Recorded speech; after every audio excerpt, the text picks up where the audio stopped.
Hello scholars, welcome to दक्षिणा ई class.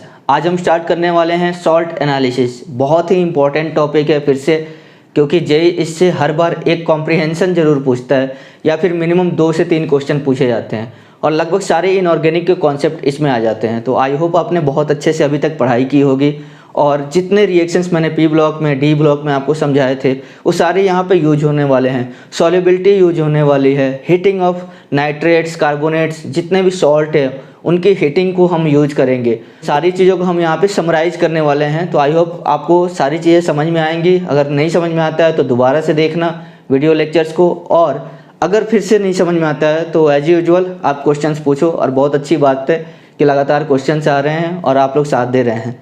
चलिए शुरू करते हैं। तो सॉल्ट एनालिसिस, तो कोई भी सॉल्ट कैसे बनता है क्या बताओ आप?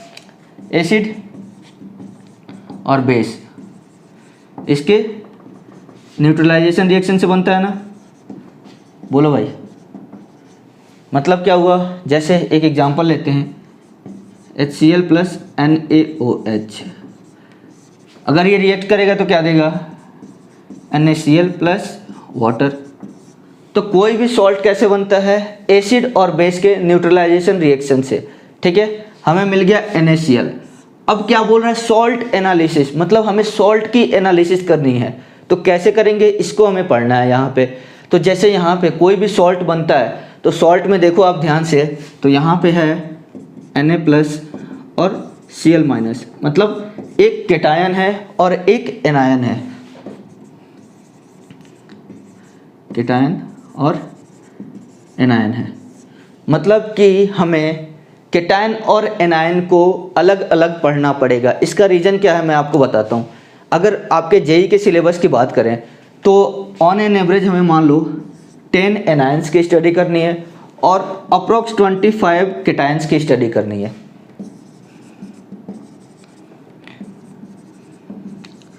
तो टोटल सॉल्ट कितने हो जाएंगे? अगर आप पीएनसी अप्लाई भी करते हो तो अप्रोक्स 250 सॉल्ट्स हो जाएंगे, राइट। अब इतने ज़्यादा सॉल्ट्स, उनके इतने रिएक्शंस होंगे, अलग अलग रिएजेंट के साथ हम रिएक्शन कराएंगे तो बहुत ज़्यादा सिलेबस हो जाएगा। तो इसको हमने क्या समराइज किया, कैसे किया कि हमने बोला कि भाई हम पूरे सॉल्ट की स्टडी नहीं करेंगे, हम क्या करेंगे, एनायंस की अलग से स्टडी कर लेते हैं और कैटायंस की अलग से स्टडी कर लेते हैं। तो अगर हम यहाँ पे देखें तो अगर हमें एनायंस की स्टडी करनी होगी तो टोटल हमें 10 रिएक्शंस पढ़ने पड़ेंगे, और भी रिएक्शन होंगे लेकिन 10 एनायंस के बारे में पढ़ने पड़ेंगे और 25 कैटायंस के बारे में पढ़ने पड़ेंगे। तो टोटल हमें 35 टोटल आयंस के बारे में स्टडी करनी पड़ेगी। तो ओवरऑल 250 से हमारा रिड्यूस हो गया कितना? 35 तक। बात समझ में आई? तो अलग अलग स्टडी करेंगे। और एक इम्पॉर्टेंट बात, हम पहले एनायंस की स्टडी करते हैं। ऐसा क्यों होता है भाई? तो जब हम कैटायंस की स्टडी करते हैं तो कुछ कुछ एनायंस है, जैसे हो गया फ्लोराइड, बोरेट, ये सारे जो होते हैं ये अपनी टेस्टिंग देनी शुरू कर देते हैं। हमें करना किसका है? कैटायन का। टेस्टिंग कौन दे रहा है? एनायन का।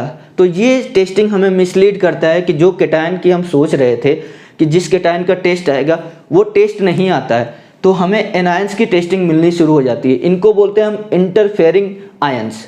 इंटरफेयरिंग आयंस की टेस्टिंग को अवॉइड करने के लिए हम सबसे पहले एनायंस की टेस्टिंग करते हैं। मैंने आपको बताया इंटरफेयरिंग आयंस कौन से होते हैं? एनायंस होते हैं। फ्लोराइड एनायन है, बोरेट एनायन है, तो ये सारे एनायंस है। तो इसलिए हम पहले एनायंस की स्टडी करते हैं फिर कैटायंस की स्टडी करते हैं। फिर से समझो, कैटायंस की स्टडी बाद में क्यों करते हैं? क्योंकि इंटरफेयरिंग एनायंस हमें मिल जाते हैं जिसकी वजह से जो टेस्ट हमें करना था, जो भी कैटायन है वो नहीं मिल पाता है, एनायन की टेस्टिंग मिलनी शुरू हो जाती है जिसकी वजह से हम मिसलीड हो जाते हैं। तो इसको अवॉइड करने के लिए हमने क्या किया? पहले एनायंस की स्टडी की। बात समझ में आई? चलिए शुरू करते हैं। सॉल्ट एनालिसिस को हम क्वालिटेटिव एनालिसिस भी बोलते हैं, क्वांटिटेटिव नहीं बोलते हैं, क्वालिटेटिव एनालिसिस बोलते हैं। क्या बोला आपको कि salt analysis is a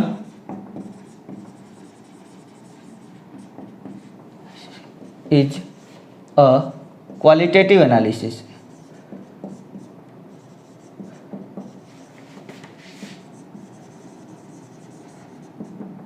means कि इसमें हम कलर देख के या फिर कुछ कुछ प्रॉपर्टीज देखकर हम ये डिसाइड करेंगे कि इसमें आयंस कौन से हैं।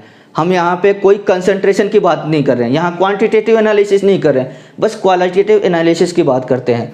और ये जो है ये आपके पूरे लैब मैनुअल का पार्ट है, ठीक है।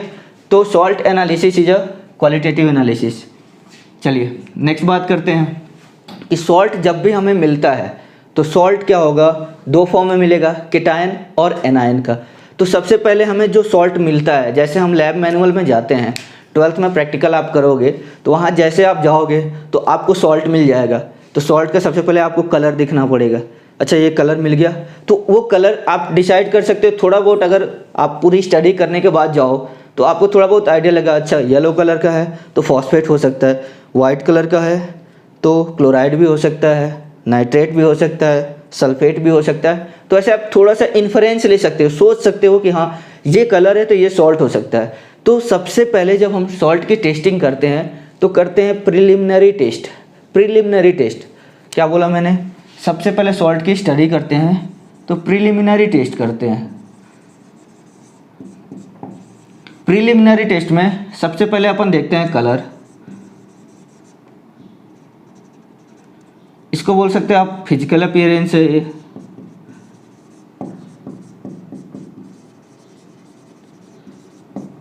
जैसे मान लो मैंने यहाँ पे लिखा कोई भी स्मेल और यहाँ से इन्फरेंस निकाल रहा हूँ मैं।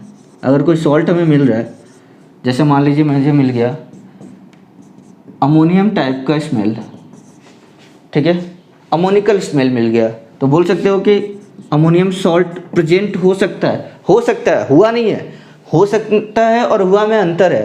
पहले हमने प्रिजम्पशन लिया है, प्रिलिमिनरी टेस्ट कर रहे हैं, बाद में हम कन्फर्मेटरी टेस्ट करेंगे, ठीक है। या दूसरा स्मेल है कि विनेगर लाइक स्मेल है, तो बताओ कौन सा आयन होगा, आप बताओ, इतना पढ़ चुके हो आप। एसीटेट हो सकता है, ठीक है, एसिटिक एसिड का आयन, ठीक है। और देखते हैं रॉटेन एग लाइक स्मेल, ये सारी चीज़ें वैसे मैंने बताया है आपको।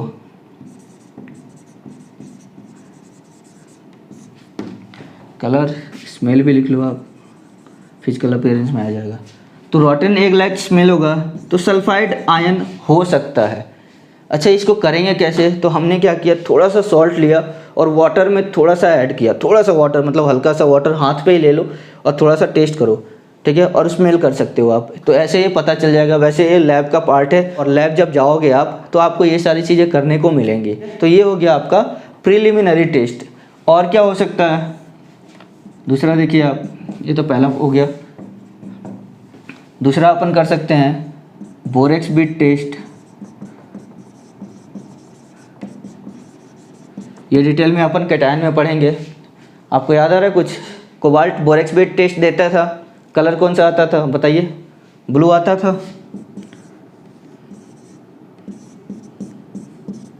ठीक है। तो बोरेक्स बीट टेस्ट भी कर सकते हैं। इसके अलावा करते हैं अपन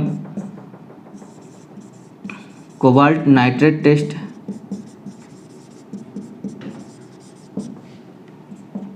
इसके अलावा अपन फ्लेम टेस्ट भी देख सकते हैं। फ्लेम टेस्ट आपने देखा भी था, कहाँ पे देखा था बताओ, जब हमने एस ब्लॉक की स्टडी की थी तो वहाँ पे देखा था सीजियम, सोडियम, पोटेशियम, ये कौन कौन से फ्लेम देते हैं। तो वहाँ से भी आइडिया लग सकता है कि इसके अंदर केटायन कौन सा हो सकता है, ठीक है। तो सॉल्ट की स्टडी कर रहे हैं अपन, तो प्रीलिमिनरी का यही मतलब हुआ कि देख के हम पता कर सके क्या क्या इसके अंदर हो सकता है। बाकी अपन जब इसका कन्फर्मेटरी टेस्ट करेंगे तो वहाँ पर रिएक्शंस करा के देखेंगे, ठीक। फ्लेम टेस्ट हो गया, इसके अलावा चारकोल कैविटी टेस्ट भी हो जाएगा। बोलो भाई बात समझ में आ रही है। तो सबसे पहली बात क्या, सॉल्ट को हमने लिया, सॉल्ट को देखा, समझा और उसके बाद प्रीलिमिनरी टेस्ट किया ताकि थोड़ा बहुत आइडिया मिले कि सॉल्ट कौन सा हो सकता है। ये नहीं बोल रहा हूँ कि होगा, कौन सा हो सकता है। उसके बाद से कुछ आइडिया मिल गया तो आगे के रिएक्शंस को हम फॉरवर्ड करते हैं। इसको नोट डाउन करो आप, नेक्स्ट पॉइंट लिखना आप, anions are tested before cations as some interfering radicals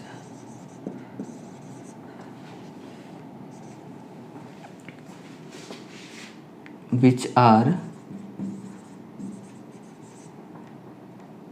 fluoride, phosphate, borate, silicate और आर्सेनेट। तो बेसिकली ये सारे एनायंस हैं। तो पहले टेस्ट करके इनको निकाल लो भाई। Which are anions, anions are tested before cations as some interfering radicals which are anions, right. तो ये सारे एनायंस होते हैं जो जब भी हम कैटायन की टेस्टिंग करेंगे तो ये बीच में अपना टेस्ट देने लगते हैं। तो हमने तो कैटायन की टेस्टिंग की थी और हो सकता है कि जो रिएक्शन हम करा रहे हैं वो ये टेस्ट भी देते हैं, ये वाले रेडिकल भी वो टेस्ट देते हैं, तो हम मिसलीड हो सकते हैं। तो दैट्स वाई हम पहले एनायंस की टेस्टिंग करते हैं। बात समझ में आई? चलिए, तो सबसे पहले अगर हम बात करते हैं ग्रुप्स में डिवाइड करने की, तो कैसे कैसे हम डिवाइड करते हैं, तरीके होते हैं ना सब चीज़ को करने का। तो हमने क्या किया, सॉर्टिंग किया कि किस तरीके से हमने इस वाले एनायन को करना है, फिर नेक्स्ट वाले को कैसे करना है, तो वो देखते हैं अपन। तो पहला होता है अपना रिएक्शन विथ डाइल्यूट H2SO4 और डाइल्यूट HCl। ठीक है, देखते हैं इसको। तो अगर डाइल्यूट H2SO4 के साथ रिएक्ट कर रहा है तो इसको हमने दो पार्ट में किया। डाइल्यूट हटा दो आप यहाँ पे बस H2SO4 रखो, HCl भी हटा दो आप। ठीक, अब यहाँ पे पहला पार्ट गिव्स वोलाटाइल प्रोडक्ट, जो उड़ जाए, gas they they, volatile product with dilute H2SO4। समझ में आ रहा है? और दूसरा gives volatile product with concentrated H2SO4। तो इसके अंदर आता है आपका carbonate, bicarbonate, sulphite, bisulphite, sulphide, nitrite, acetate. बात समझ में आ रही है? इसके अंदर आता है आपका fluoride, chloride, bromide, iodide, nitrate, borate,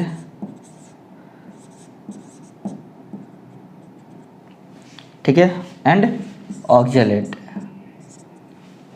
दूसरा होगा does not give volatile product, volatile product with H2SO4। ठीक है, तो ये रिएक्शन विथ H2SO4 किया तो इन्होंने वोलाटाइल प्रोडक्ट दिया, और वोलाटाइल प्रोडक्ट में एक डाइल्यूट H2SO4 के साथ है, एक कॉन्सेंट्रेटेड H2SO4 के साथ है। अब यहाँ पे है जो H2SO4 के साथ रिएक्ट तो करेगा बट वोलाटाइल प्रोडक्ट नहीं देगा, तो हो सकता है PPT दे दे। तो एक होता है विच गिव्स PPT, और दूसरा होता है कि रेडॉक्स के थ्रू कराते हैं। क्लियर? तो इसके अंदर आपका आ जाता है फॉस्फेट, सल्फेट,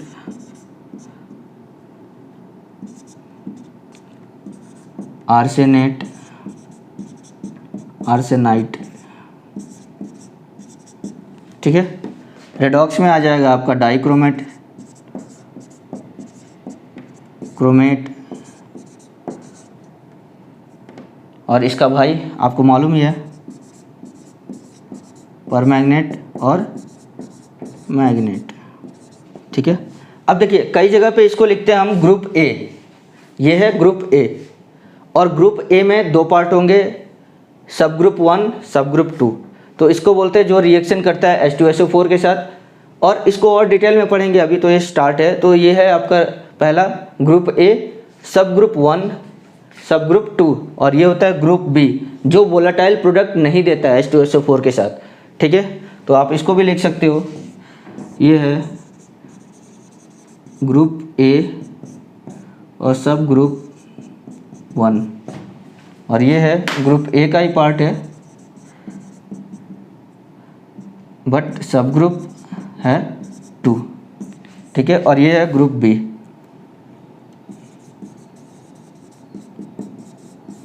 सब ग्रुप 1 सब ग्रुप 2। ठीक है, इसको लिखिए। अब स्टार्ट करते हैं अपन एनायंस की टेस्टिंग। तो सबसे पहले ग्रुप A सब ग्रुप 1। ठीक है, पहला testing of carbonates, testing of carbonates, और इसी के साथ साथ इसके भाई का भी आ जाएगा, बाइकार्बोनेट का आ जाएगा, वो भी हम देख लेंगे। ठीक है, साथ में ही चलते हैं।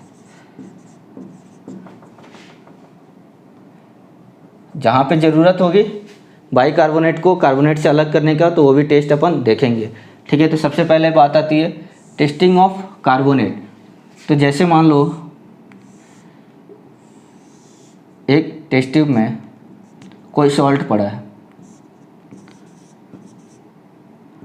और उसके अंदर अगर कार्बोनेट है, तो मैंने क्या किया, यहाँ से डाइल्यूट H2SO4 ऐड किया। ठीक है, यहाँ डाइल्यूट H2SO4 ऐड किया, या फिर डाइल्यूट HCl भी ले सकते हैं। तो यहाँ से ब्रिस्क एफर्वेसिन वाला गैस निकलेगी। ब्रिस्क एफर्वेसिन वाला गैस, जैसे आप कोल्ड ड्रिंक का ढक्कन खोलते हैं ना, तो फिश की आवाज़ आती है और उसके साथ गैस निकलती है, तो वो है यहाँ पे। तो ये बेसिकली क्या है, CO2 गैस रिलीज होगी, CO2 गैस रिलीज होगी। अब देखो कैसे, कोई भी कार्बोनेट है और कार्बोनेट का रिएक्शन हमने कराया H2SO4 के साथ, तो ये आया कहाँ से होगा, बेसिकली ये है क्या, वीक एसिड का सॉल्ट है H2CO3 का। तो वीक एसिड का ये कॉन्जुगेट बेस है, तो स्ट्रॉन्ग बेस बनेगा, स्ट्रॉन्ग बेस रिएक्शन कर जाएगा।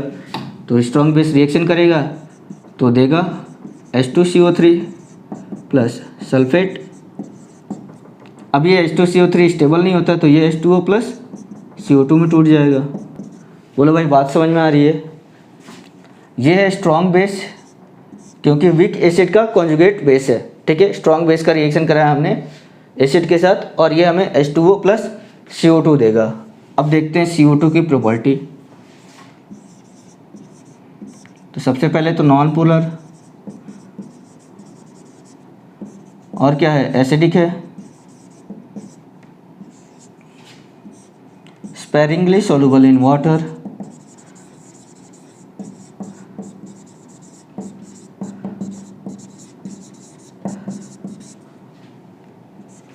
Colourless, odorless। ठीक है, चलिए अभी देखिए कार्बोनेट का रिएक्शन कराया हमने H2SO4 के साथ। तो बेसिकली ये हो क्या रहा है, एसिड बेस रिएक्शन तो ही तो हो रहा है, एसिड बेस रिएक्शन हो रहा है। तो हमें बस H+ चाहिए, तो H2SO4 की जगह पे H2SO4 की जगह पे हम HCl भी ले सकते हैं। बताइए, ले सकते हैं ना, हमें बस H+ चाहिए। जब कंसनट्रेटेड H2SO4 की बात करते हैं, तो वहाँ पे केवल उसकी एसिडिक प्रॉपर्टी काउंट नहीं होती है, वहाँ पे उसकी acidic property, oxidizing property, dehydrating property, ये तीनों काउंट करते हैं। यहाँ पे केवल हम डाइल्यूट H2SO4 की बात करें, मतलब केवल H+ देने की टेंडेंसी काउंट होनी चाहिए। बात समझ में आ रही है? तो केवल हमें H+ देना है यहाँ पे। दैट्स वाई मैंने बोला यहाँ पे जब H+ देना है तो हम कोई भी एसिड ले सकते हैं। तो यहाँ हम डाइल्यूट HCl भी ले सकते हैं, HNO3 भी ले सकते हैं, एसिटिक एसिड भी ले सकते हैं। ये क्यों नहीं लेते, इसका रीज़न है। देखिए, इसका रीज़न ये है कि जितने भी इनसॉल्युबल कार्बोनेट्स होते हैं, जितने भी इनसॉल्युबल कार्बोनेट्स होते हैं वो H2SO4 में सॉल्युबल होते हैं। ठीक है, बात समझ में आई? अगर सॉल्युबल नहीं होंगे तो हम उनको नहीं लेते हैं। समझो जरा आप फिर से, जैसे मान लो BaCO3 है, BaCO3 का रिएक्शन कराया हमने HCl के साथ, तो ये हमें दे देता BaCl2। और यहाँ पे अगर हमने H2SO4 के साथ रिएक्शन कराया तो ये देगा BaSO4। तो यहाँ पे बेरियम कार्बोनेट था, ये भी सॉल्ट था, राइट, ये भी सॉल्ट है, ये भी सॉल्ट है, लेकिन ये जो है ये सॉल्युबल है और ये इनसॉल्युबल है। बेरियम सल्फेट की पीपीटी हमें मिलती है, ठीक है, तो हमें इनसॉल्युबल वाले को नहीं लेना है, हमें बेसिकली डिसोल्यूशन कराना है, पीपीटी एक्सचेंज रिएक्शन नहीं कराना है कि यहाँ से पीपीटी बदल के यहाँ पर आई। तो ये रिएक्शन पे हम H2SO4 नहीं लेंगे, यहाँ HCl लेंगे। बात समझ में आ रही है? जहाँ पे हमें डिसोल्यूशन कराना है वहाँ पे रिएजेंट को बदलना पड़ेगा। और याद रखना कि हमें पीपीटी एक्सचेंज रिएक्शन नहीं कराना है। यहाँ पे बेरियम कार्बोनेट है, ये भी पीपीटी देगा और ये भी पीपीटी देगा, तो यहाँ पे हमें रिएक्शन नहीं कराना है। बात समझ में आई? एक और एग्जांपल देते हैं, जैसे Ag+ है, अगर हमने HCl के साथ रिएक्शन करा दिया तो ये AgCl की पीपीटी दे देता है, ये AgCl की पीपीटी दे देता है, तो यहाँ पे भी हमें रिएक्शन नहीं कराना है। हमें क्या करना है? डिसोल्यूशन कराना है, घोलना है इसको, अल्टीमेटली जो रहता है क्लियर सॉल्यूशन टाइप से बनाना है। बात समझ में आई? तो हमें पीपीटी नहीं बनाना है अभी फ़िलहाल के टाइम पे। हमें क्या करना है? गैस को निकालना है, पीपीटी को नहीं बनाना है। बात समझ में आई? तो इसलिए हम जनरली डाइल्यूट HCl लेते हैं, यहाँ पे नहीं लेंगे, यहाँ पे लेते हैं अपन डाइल्यूट HCl या H2SO4 लेते हैं डिसोल्यूशन के लिए। पीपीटी एक्सचेंज रिएक्शन के लिए हम कोई और रिएजेंट लेंगे। जब देखेंगे कि पीपीटी बन रही है तो हम रिएजेंट को बदल देंगे। थोड़ा सा टिपिकल है, लास्ट तक जाते जाते आपको ये बात समझ में आएगी, ठीक है। इसको नोट डाउन करिए। हमने कार्बोनेट सॉल्ट लिया था,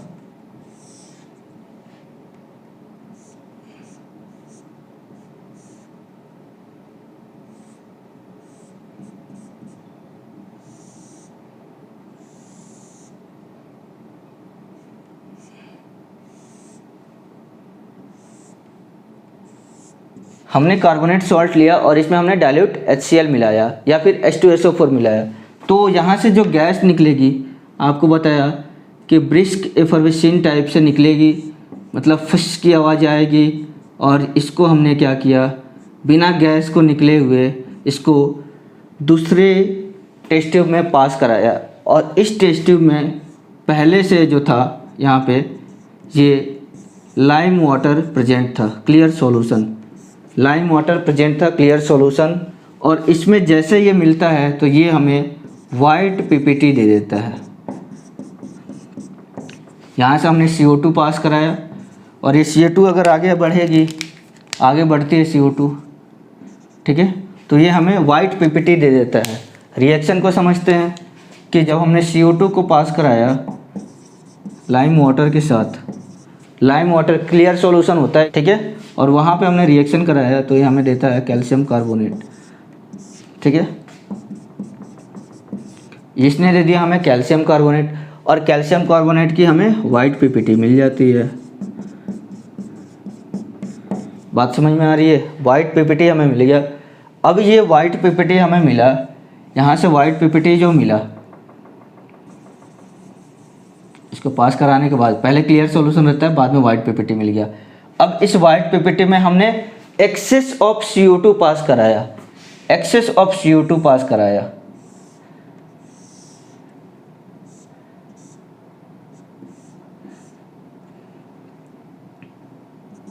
तो फिर से ये सॉल्यूशन क्लियर हो जाता है और ये बनाता है कैल्शियम बाइकार्बोनेट, ठीक है। सॉल्यूशन फिर से क्या होगा, क्लियर हो जाएगा।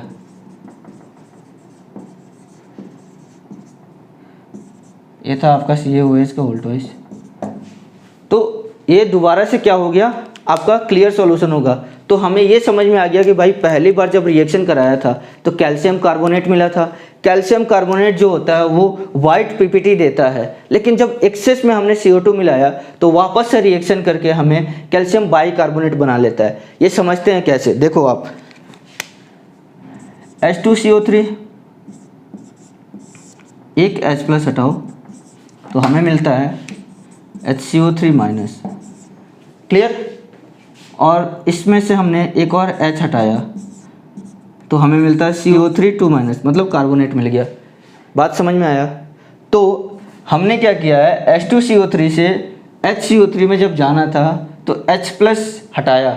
अब देखो जरा पे यहाँ पे अगर हमने CO2 को ऐड किया कार्बोनेट में तो क्या मिलना चाहिए। अब देखो बेसिकली ये है क्या, ध्यान से, ये H2O प्लस CO2 ही तो है, बोलो।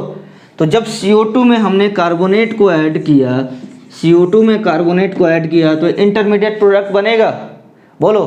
तो यहाँ वही तो हुआ है कि पहले से क्या था, कार्बोनेट प्रेजेंट था, कैल्शियम कार्बोनेट आया, यहाँ पे जब PPT आई तो कैल्शियम कार्बोनेट आया और उसके बाद हमने फिर से CO2 पास कराया तो इंटरमीडिएट प्रोडक्ट बनता है और यहाँ पे हमें मिल जाएगा HCO3 माइनस बाई कार्बोनेट मिल जाता है। बोलो बात समझ में आ रही है। रिएक्शन थोड़े समझने की कोशिश करते हैं अपन।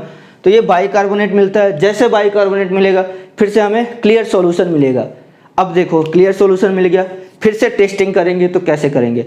तो फिर से अगर टेस्टिंग करना है तो आप क्या करो, ये क्लियर सॉल्यूशन मिल गया बाई कार्बोनेट का, और फिर से अगर टेस्टिंग करना है तो आप क्या करो, इसको हीट कर दो। हीट करोगे तो फिर से वाइट PPT दे देगा, हीट किया तो ये वाइट PPT दे देगा कैल्शियम कार्बोनेट का। इसके अलावा अगर हमने इसमें बेस मिलाया तो भी ये वाइट PPT दे देता है।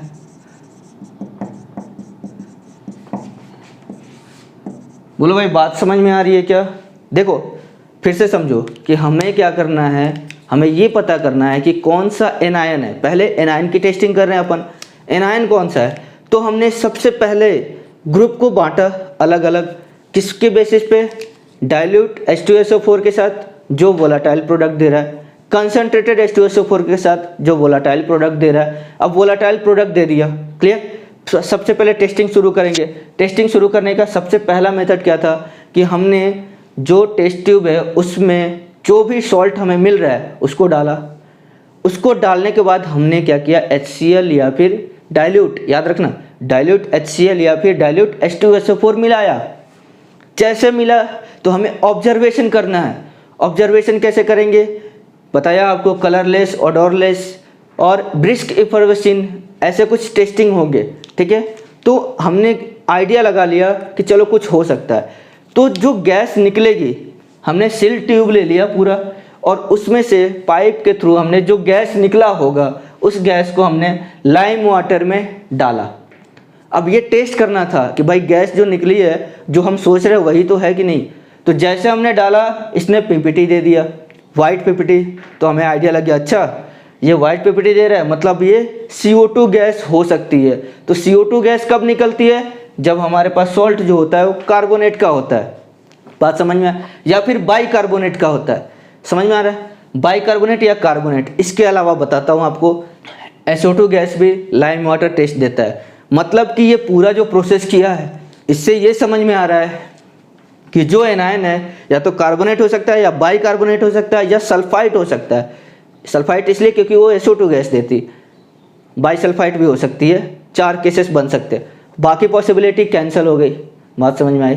तो इसके अलावा और भी टेस्टिंग करेंगे जिससे हमें ये क्लियर हो जाएगा ये कार्बोनेट ही है या बाई कार्बोनेट ही है। तो समझ में आया। शुरुआत करते हैं, धीरे धीरे स्टेप वाइज चलते हैं। तो पहला प्रोसेस क्लियर हुआ। अब यहाँ से हमें ये समझ में आया या तो ये बाई कार्बोनेट हो सकता है या कार्बोनेट हो सकता है। अब देखो यहाँ पे हुआ क्या होगा कि जब आपने हीटिंग किया बाई कार्बोनेट का, ये फिर से टूटेगा कैल्शियम कार्बोनेट में, ठीक है।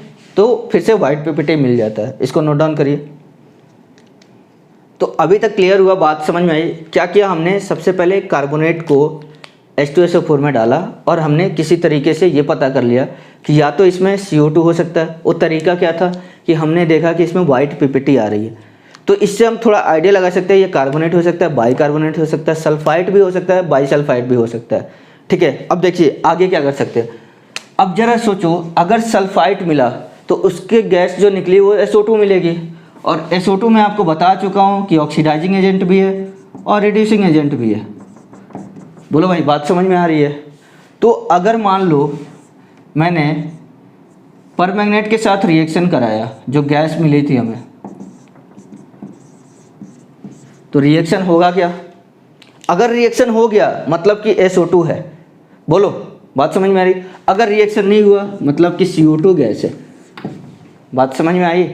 अगर रिएक्शन हो गया मतलब कि ये पर्पल कलर का था शुरू में और बाद में भी पर्पल का ही रहा, तब हमें ये पता चल जाएगा कि ये जो हमें गैस मिली है वो CO2 है, वो SO2 नहीं है। क्लियर? अब जैसे पता चला कि CO2 गैस है, और भी टेस्टिंग कर लेंगे अपन। जैसे हमने कहा कि ये लाइम वाटर टेस्ट दे रहा था, पहला यही तो देखा हमने। सिमिलरली ये बेराइटा वाटर टेस्ट भी देता है।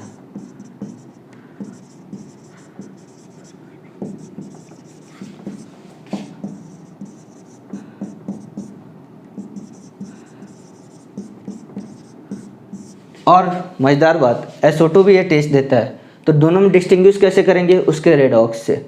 उसके रेडॉक्स से पता चल जाएगा कि CO2 जो है हायर ऑक्सीडेशन स्टेट पे है, ये बहुत अच्छा ऑक्सीडाइजिंग एजेंट है, ये इसको ऑक्सीडाइज कर ही नहीं पाएगा क्योंकि ये पहले से है, तो रिएक्शन नहीं होगी।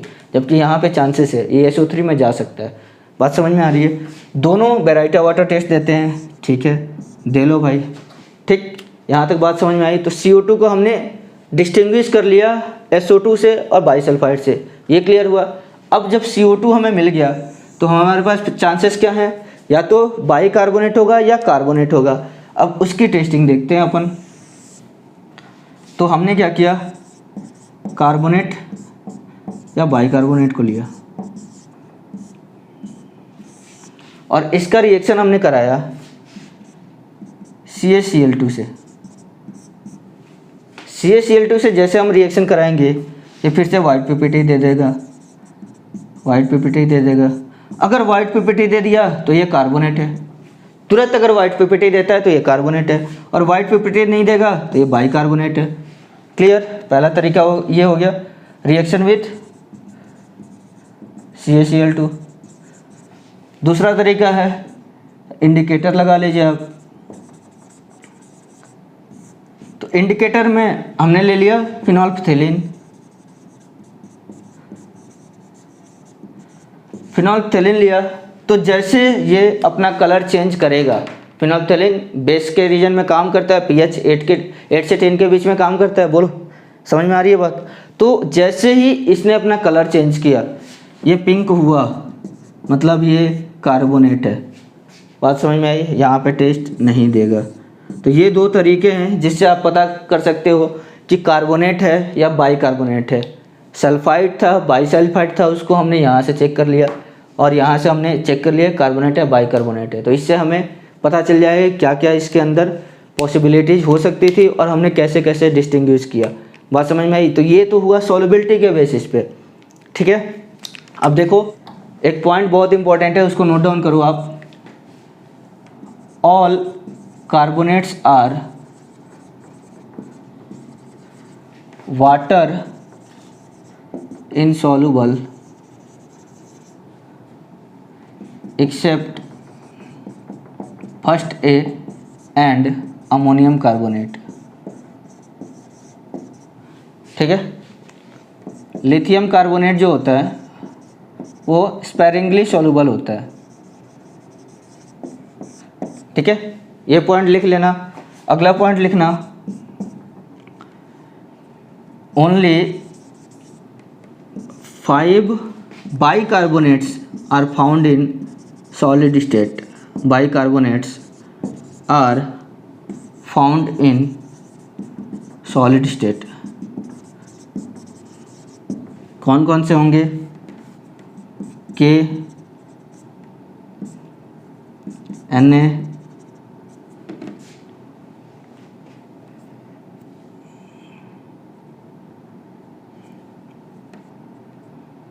Rb, CS एंड अमोनियम के कार्बन बाइकार्बोनेट्स जो होते हैं ये आपको सॉलिड स्टेट में मिलते हैं। इसको नोट डाउन करिए। तो पहला टेस्ट अपना था रिएक्शन विथ डाइल्यूट HCl या H2SO4। दूसरा देखते हैं test with AgNO3 silver nitrate के साथ। तो हमारे पास सॉल्ट था,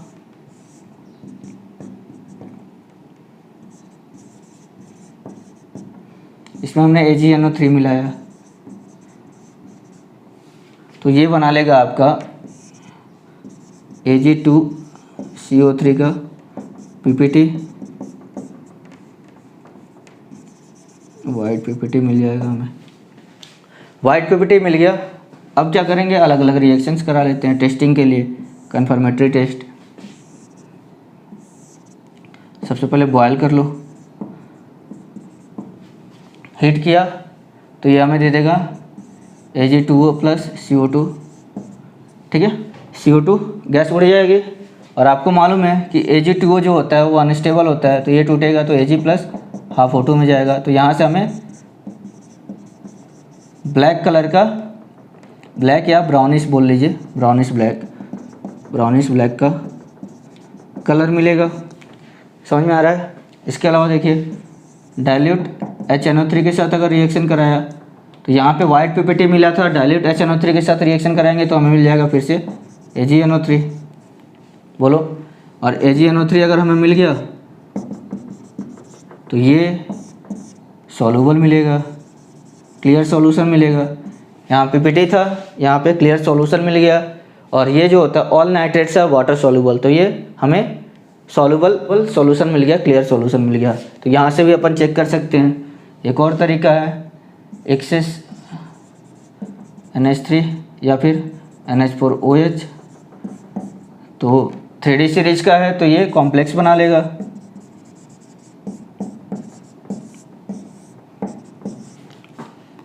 ये भी सॉल्यूबल हो जाएगा, ठीक है। लिखिए इसको। तीसरा टेस्ट देखते हैं, रिएक्शन विथ HgCl2। ये सॉल्यूबल सॉल्यूशन है या फिर HgNO3, ठीक है। ये सॉल्यूबल सॉल्यूशन है तो इसका रिएक्शन हमने करा लिया।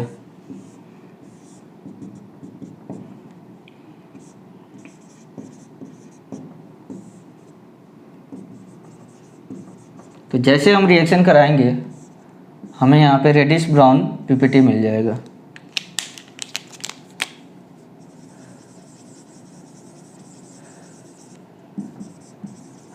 Reddish brown PPT. इनिशियली क्या था, ये क्लियर सॉल्यूशन था, बोलो। ये क्लियर सॉल्यूशन था, इसको जैसे डाला हमें रेडिश ब्राउन पीपीटी मिल गया।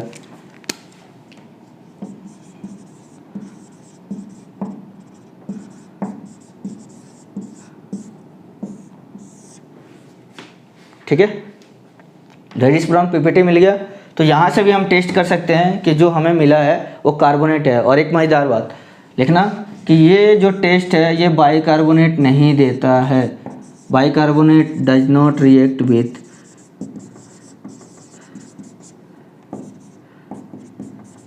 HgCl2 या फिर HgNO3 होल ट्वाइस। तो यहाँ से भी हम पता कर सकते हैं बाइकार्बोनेट और कार्बोनेट में जब भी टेस्टिंग करनी हो अलग अलग कौन सा है, तो ये भी आप रिएजेंट यूज कर सकते हैं। इसके अलावा 2 रिएजेंट और मैंने बताया था, कैल्शियम क्लोराइड या फिर फिनोल्फ्थेलिन से भी हम पता कर सकते हैं।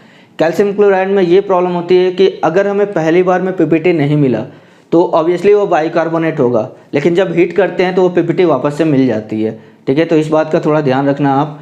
तो बेटर तरीका है कि आप HgCl2 यूज़ करो और वहाँ से आप पता कर लो कि ठीक है अगर हमने यूज किया तो ये हमें यहाँ से रेडिश ब्राउन पीपीटी मिला, मतलब ये कार्बोनेट है। और अगर पीपीटी नहीं मिला तो ये बाइकार्बोनेट है। क्लियर, इसको नोट डाउन करिए। क्वेश्चन करते हैं,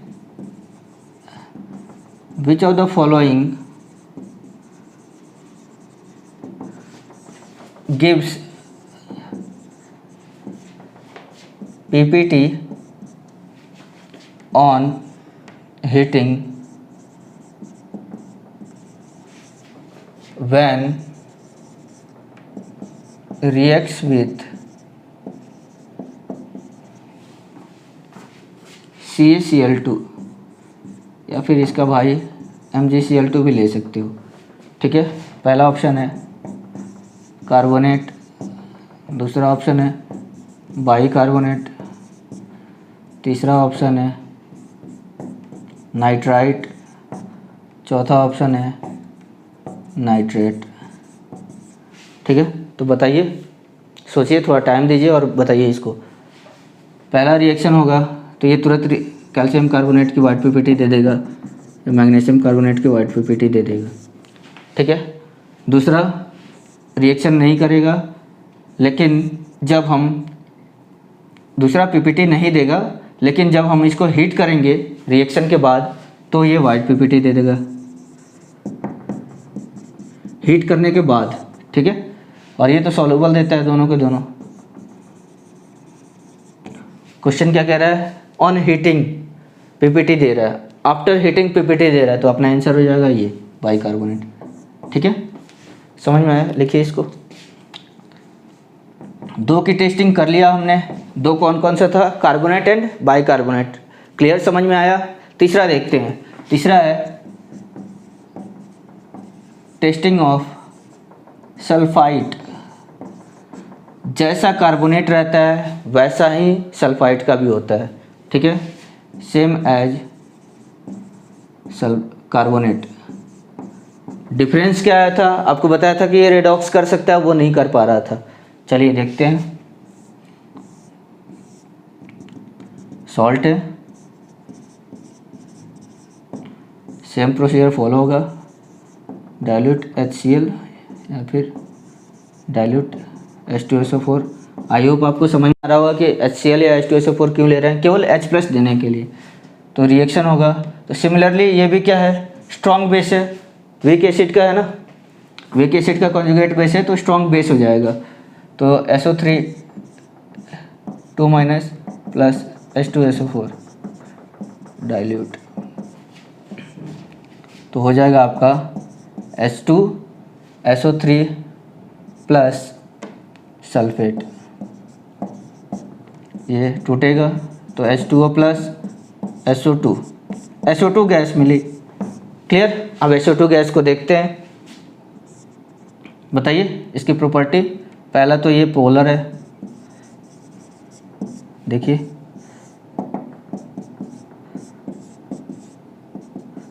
पोलर होगा तो सॉल्युबल इन वाटर भी होगा।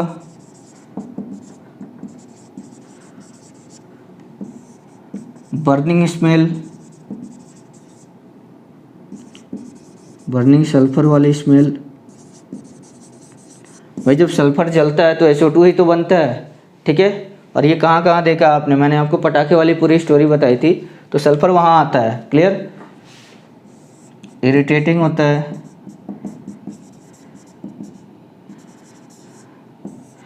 Colourless, odourless. इसके अलावा मैंने आपको बताया था कि SO2 जो होता है वो ब्लीचिंग प्रॉपर्टी भी शो करता है।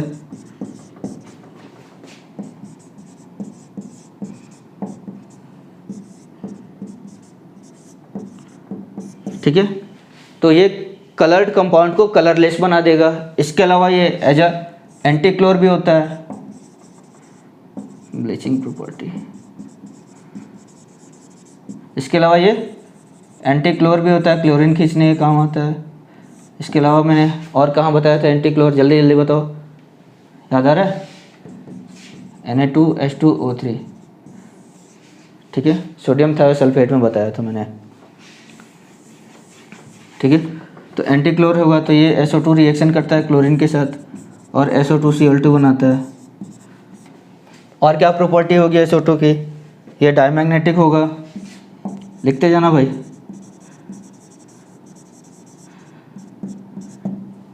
ठीक, तो ये 1 2 3, बार बार मैं रिपीट कर रहा हूँ, बाकी चीज़ें आपको याद हैं ऐसा नहीं है, सब चीज़ें हो चुकी हैं, बस याद दिला रहे हैं ताकि इनऑर्गेनिक में जितनी ज़्यादा आप रिवाइज कर पाओगे उतना आपके लिए बेटर रहेगा।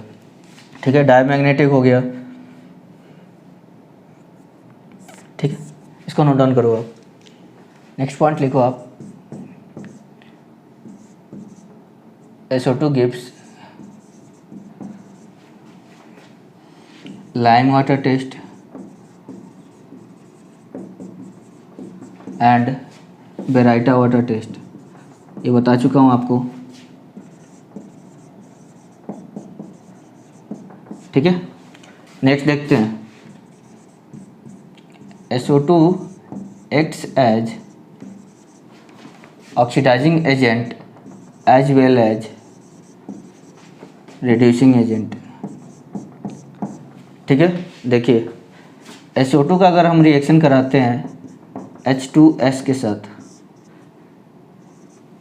ठीक है, तो बताओ क्या देगा। ये रिएक्शन मैंने पी ब्लॉक में आपको बताया है, ये है -2 और ये है +4, तो इंटरमीडिएट देगा। बोलो डिस्प्रोपोर्शनेशन में क्या होता था, एक टूटता था हायर में और एक लोअर में, यहाँ पे क्या हो रहा है कॉम प्रोपोर्शनल। ठीक है,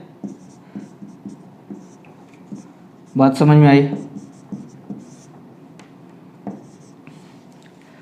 तो ये आपका पहले SO2 था और इसने कॉम प्रोपोर्शनल रिएक्शन किया और सल्फर में कन्वर्ट हो गया, तो यहाँ सल्फर की टर्बिडिटी आती है। टर्बिडिटी और पीपीटी में बेसिक डिफरेंस ये होता है कि टर्बिडिटी जो रहती है वो नीचे सेटल डाउन नहीं होती है, वो घूमती रहती है। जो भी आपका सॉल्यूशन है उसके अंदर थोड़ा थोड़ा धुंधला टाइप का लगेगा, बट ऐसा नहीं है कि वो एकदम नीचे सेटल डाउन हो जाएगी, जबकि पीपीटी जो रहती है वो नीचे सेटल डाउन हो जाती है। ठीक है, तो ये आपको हो गया इसकी ऑक्सीडाइजिंग प्रॉपर्टी, ऑक्सीडाइजिंग एजेंट का। देखते हैं रेडिएसिंग एजेंट कैसे काम करता है। तो मान लो अगर मैंने ले लिया परमैग्नेट, पर्पल कलर का होता है और इसमें हमने SO2 ऐड किया, तो क्या होगा, ये इसको रिड्यूस करेगा, रिड्यूस करेगा तो ये जाएगा Mn+2 पे। Mn+2 कलरलेस होता है। बोलो भाई बात समझ में आ रही है। इसके अलावा और क्या हो सकता है, इसके बाई को देखते हैं। MnO4 नेगेटिव जहाँ जहाँ आता है वहाँ K2Cr2O7 भी आता है। पोटेशियम डाइक्रोमेट, तो आपने ले लिया डाइक्रोमेट, यहाँ SO2 डाला, तो ये इसको रिड्यूस करेगा तो +3 पे भेजेगा। बोलो भाई, तो यहाँ पे जो ऑरेंज सॉल्यूशन था, ऑरेंज सॉल्यूशन जो था वो अब आ गया क्रोमियम +3 पे। और मैं कितनी बार आपको क्रोमियम +3 का कलर बताया, तो यहाँ पे क्या हो जाएगा ग्रीन कलर, यहाँ पे आपको कलरलेस मिल जाएगा। ठीक है, समझ में आ रहा है। और कहाँ यूज कर सकते हैं, देखो अगर Fe+3 है तो ये आपका होगा येलो या फिर रेडिश ब्राउन।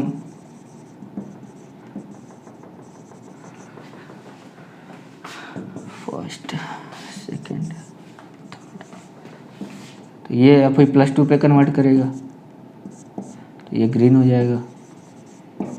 ठीक है, लिखिए इसको। नेक्स्ट सॉल्युबिलिटी की बात करते हैं।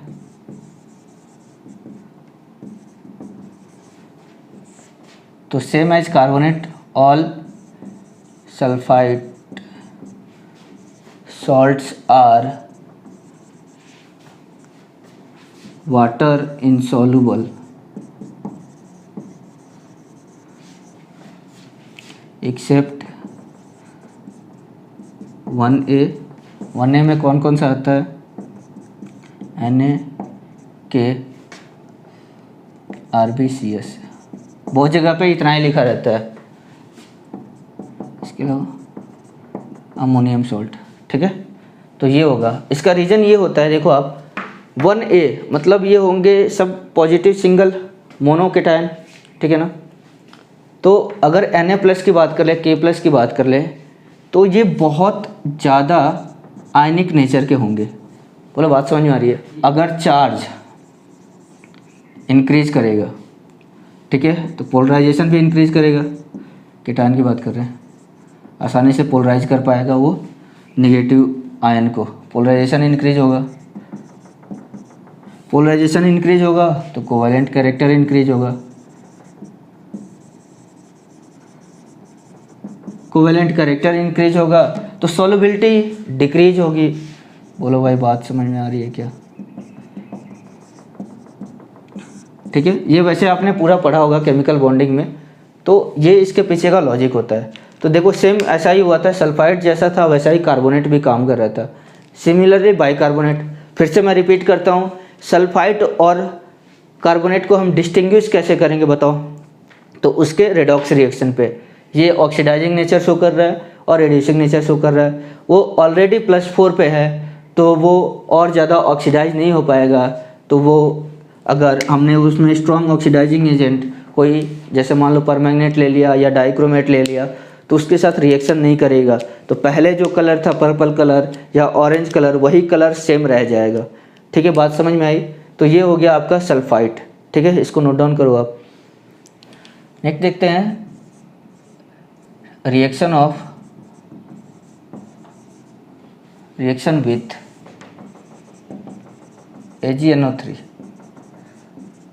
तो हमने लिया सॉल्ट को और इसमें रिएक्शन कराया AgNO3 के साथ, तो ये बनाएगा Ag2SO3 का वाइट PPT। फिर सेम प्रोसीजर, इसको बॉयल कर दो तो हमें सिल्वर का डिपॉजिट मिल जाता है, ब्लैक बोल लो या फिर थोड़ा सा ग्रेइश। ठीक है, plus H2SO4 access of NH4OH या फिर अमोनिया वाटर NH3। तो फिर से ये सॉल्युबल मिल जाएगा, सॉल्युबल कॉम्प्लेक्स। तो यहाँ PPT था और यहाँ पे सॉल्युबल कॉम्प्लेक्स मिल गया और ये आपको मिलता है NH3 होल ट्वाइस Ag। तो आज पहला लेक्चर है, यही समाप्त करते हैं। तो आई होप आपको आज का लेक्चर समझ में नहीं आया होगा और धीरे धीरे थोड़ा आगे बढ़ेंगे तो और अच्छे से क्लियर होगा। तो पहला लेक्चर है, ऑब्वियसली आपको उतनी चीज़ें समझ में नहीं आ रही होंगी। बार बार यही रिएजेंट हम यूज करने वाले हैं थ्रू आउट क्वालिटेटिव एनालिसिस में। तो थोड़ा आप समझने की कोशिश करो कि कहाँ PPT बन रहा है, कहाँ नहीं बन रहा है, कहाँ क्लियर सॉल्यूशन बन रहा है, डिस्टिंग्विश कैसे कर पा रहे हैं। अगर कोई कलर्ड कंपाउंड है तो हो सकता है IIT में उसकी प्रोबेबिलिटी ज़्यादा हो पूछे जाने की। तो ये छोटी छोटी चीज़ें जिन पे ध्यान देना है और बाकी जो इंपॉर्टेंट पॉइंट्स है वो सारी चीज़ें मैं आपको कवर कराऊंगा। तो मिलते हैं कल के लेक्चर में। Thank you.